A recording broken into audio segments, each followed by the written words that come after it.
Hello friends, welcome to my channel Sheetal's kitchen Gujarati. आज આપણે બનાવીશું શિયાળા સ્પેશિયલ વધુ એક રેસીપી। તો આજે હું બનાવવા જઈ રહી છું ઓમેગા 3 થી ભરપૂર એવા અળસીના લાડુ, અને એ પણ હું ઘી ગોળના પાયામાં બનાવવા જઈ રહી છું। તો ખૂબ જ પૌષ્ટિક હેલ્ધી એવા આ લાડુની રેસીપી વિડીયો તમે એન્ડ સુધી જરૂરથી જોજો। અને જો મારી ચેનલ પર નવા આવ્યા હોવ તો ચેનલને સબસ્ક્રાઇબ જરૂરથી કરજો। શરૂ કરીશું અળસીના પૌષ્ટિક લાડુ બનાવવાનું। અળસીના લાડુ બનાવવા માટે અહીંયા મેં 200 ગ્રામ જેટલી અળસી લઈ લીધી છે। સાથે જ 50 ગ્રામ મખાના, 100 ગ્રામ કાજુ, 100 ગ્રામ બદામ અને 100 ગ્રામ જેટલા પિસ્તા લઈ લીધા છે।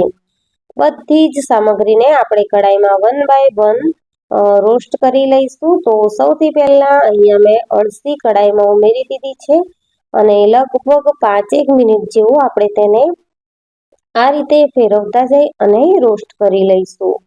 તો રોસ્ટ આપણે એટલા માટે કરવાનું છે કે જ્યારે પીસીએ ત્યારે તે સરખી રીતે ક્રશ થાય અને તેની ક્રન્ચીનેસ છે તે લાડુમાં આવે અને તેનો ટેસ્ટ છે તે ખૂબ જ સરસ લાગે।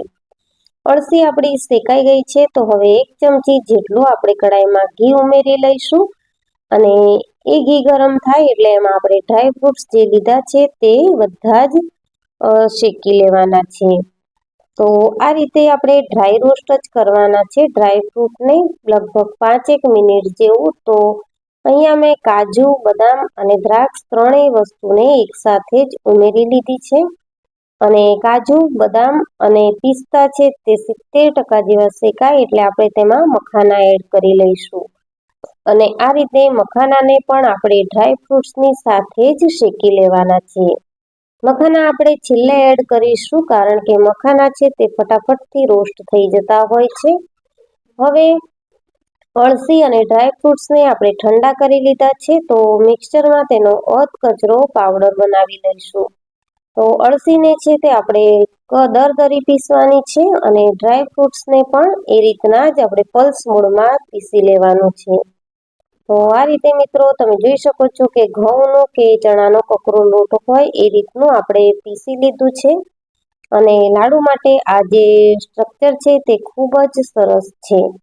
તો આ રીતે આપણે ડ્રાય ફ્રૂટ્સને પણ પીસી લઈશું, અને ડ્રાય ફ્રૂટ્સનો પણ દરદરો પાવડર કરી લઈશું।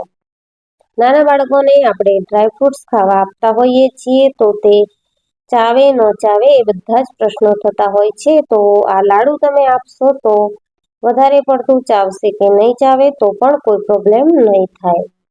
હવે આપણે ડ્રાય ફ્રૂટ્સ અને અળસીને પીસી લીધા છે, તો કઢાઈ લઈ લઈશું અને તેમાં 1 ચમચી જેટલું ઘી ઉમેરી સાથે 50 ગ્રામ જેટલો અહીંયા મેં ગોળ ઉમેર્યો છે, અને ઘી ગોળનો આપણે પાયો કરી લઈશું।